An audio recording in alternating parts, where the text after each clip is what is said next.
कि traffic management की meeting में जितने अधिकारी अलग अलग विभागों से बुलाए गए हैं वो अधिकारी बिना तैयारी के, बिना जानकारी के अपने विभाग का प्रतिनिधित्व कर रहे हैं।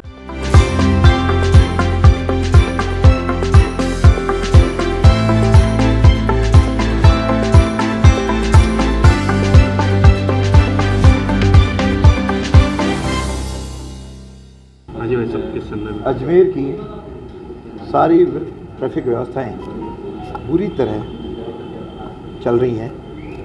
इतनी ट्रैफिक व्यवस्था के बेहाल हैं कि अधिकारियों की नींद भी नहीं उठती, आपस में समन्वय नहीं है। ADA, Nagar Nigam and traffic and RTO आपस में सबके अलग अलग एक दूसरे को चिट्ठी लिख करके कहता है मैंने चिट्ठी लिख दी, नथिंग इज इम्प्लीमेंटेड। बड़ी समस्या ये है कि अजमेर के अंदर जितने ऑटो रिक्शा परमिट वाले चल रहे हैं उससे कहीं अधिक बिना परमिट वाले चल रहे हैं, जिसके कारण से दो समस्याएं, तो ट्रैफिक स्टेशन के सामने और सारी समस्याएं हैं। दूसरी समस्या प्रदूषण की भी इसके साथ जुड़ी हुई है कि इसके कारण से प्रदूषित हैं, इस कारण शहर में धुआं उड़ाते हुए टेम्पोज और ऑटोज चल रहे हैं। तो उस पर हमने मांग की कि आप परमिट वाले ही चलने दें। ये कहते हम चालान करते हैं, चालान से तो एक बार चालान हो, दूसरी बार चालान हो, तीसरी बार उसका लाइसेंस निरस्त हो।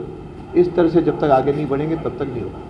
दूसरी मेन मुद्दा, जो शहर के चारों ओर, चाहे वह नागौर से आने वाले पुष्कर रोड हो, चाहे ब्यावर रोड हो, चाहे नसीराबाद रोड हो, चाहे जयपुर रोड हो, चारों पे इनके प्राइवेट बस स्टैंड्स बनने चाहिए। जबकि नौसर में तो बना हुआ है, उसके किसी प्रकार का कोई कार्रवाई नहीं हो रही है।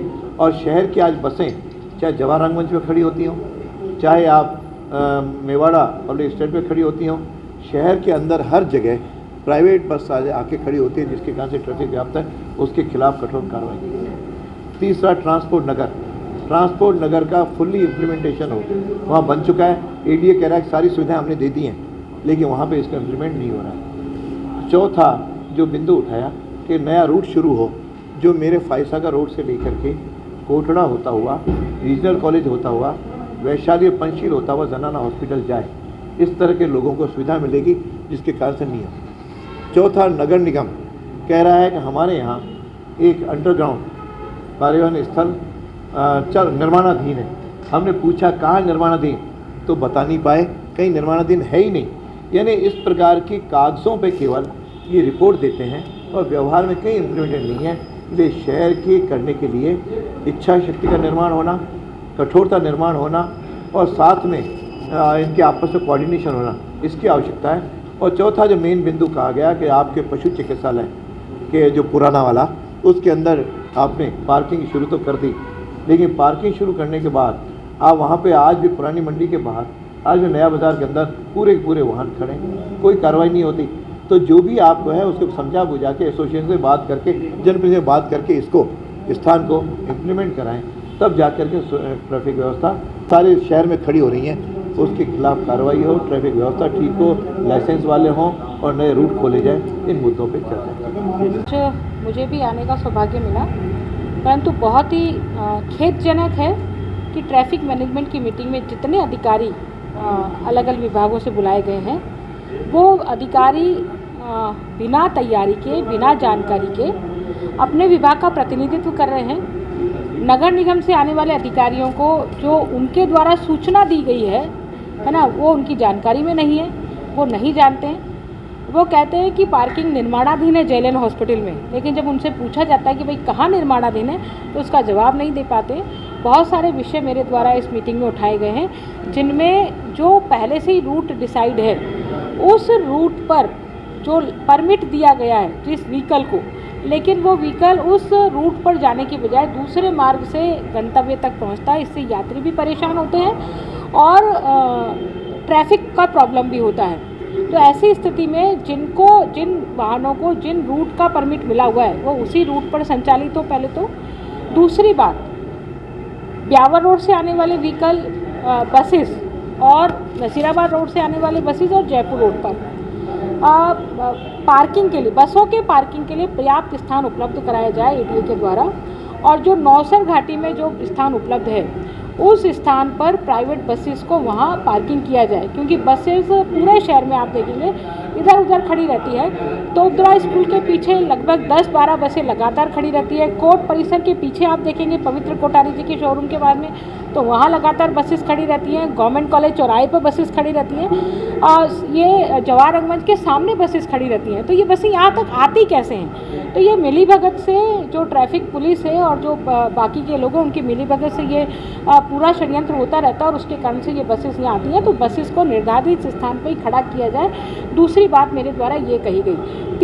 तीसरा मैंने कहा कि जो आपने ट्रैफिक लाइट्स लगाई हैं नए रूट्स पर, चाहे वो अलवर गेट पर लगाई हो, चाहे वो कुंदननगर तिराहे पर लगाई हो, लेकिन वहाँ पर जेब्रा क्रॉसिंग की लाइनें और व्हीकल कहाँ तक आकर के रुके और उसके बाद में वो लाइट मैनेजमेंट सिस्टम ठीक नहीं है। अलवर गेट चौराहे पर तो चूँकि पानी की लाइनें जा रही हैं और दूसरी तरफ जो लोको वर्कशॉप है उस तरफ भी पानी की बड़ी लाइन जा रही है। एक बहुत बड़ा खड्डा वहाँ बना हुआ लगातार पानी के लीकेज के कारण से। ऐसी स्थिति में वो ट्रैफिक लाइट सुविधा बनने की बजाय और दुविधा का काम करने वाली है। तो यदि ट्रैफिक लाइट लगाया जाए तो उसको व्यवस्थित किया जाए, ठीक प्रकार से उनको सड़क का निर्माण किया जाए, उसके बाद में ट्रैफिक लाइट को प्रारंभ किया जाए। इसके अतिरिक्त नए रूट खोलने की मैंने बात करी है। हमारे एरियाज़ में जो नया रूट है नारीशाला रोड वाला, वो नया रूट खुल गया है। तो उस पर जो परमिट ट्रैफिक मैनेजमेंट कमेटी की आज श्रीमान जिला कलेक्टर महोदय की अध्यक्षता में बैठक संपन्न हुई। इसमें शहर के ट्रैफिक से रिलेटेड काफ़ी मुद्दे जो है उस पर विवेचना की गई और उसके समाधान के लिए प्रयास किए गए। विभिन्न विभाग इसमें हाजिर थे। इसमें मुख्य रूप से शहर में जो पार्किंग को लेके जो जितनी भी प्रॉब्लम्स हैं, चाहे शहर के अंदर की आउटर एरियाज़ में हैं, उन पार्किंग को कौन सी वैध है अवैध है, किस प्रकार से उनको, अगर अवैध है तो बंद किया जाना चाहिए, वैध है तो उनको किस प्रकार से पॉपुलराइज करके और लोगों को ट्रैफिक के अंदर जो कंजेशन होता है उससे निजात किस प्रकार से दिलवाई जाए, उस पर बाबत चर्चा हुई।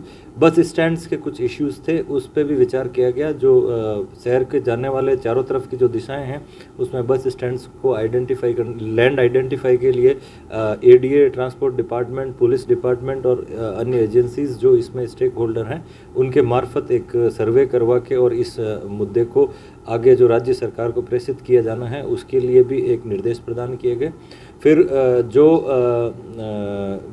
सिटी में जो ऑटो रिक्शाज और जो टेम्पोज की जो प्रॉब्लम है जिसमें पोल्यूशन भी आ रहा है, उनकी अवैध रूप से अगर संचालन की कुछ शिकायतें भी प्राप्त हुई है, तो उन शिकायतों के लिए हम ट्रैफिक पुलिस और ट्रांसपोर्ट डिपार्टमेंट मिलकर कोई अभियान चलाएंगे ताकि ये समस्या आने वाली मीटिंग में तक कंप्लाइंस रिपोर्ट कर दी जाए।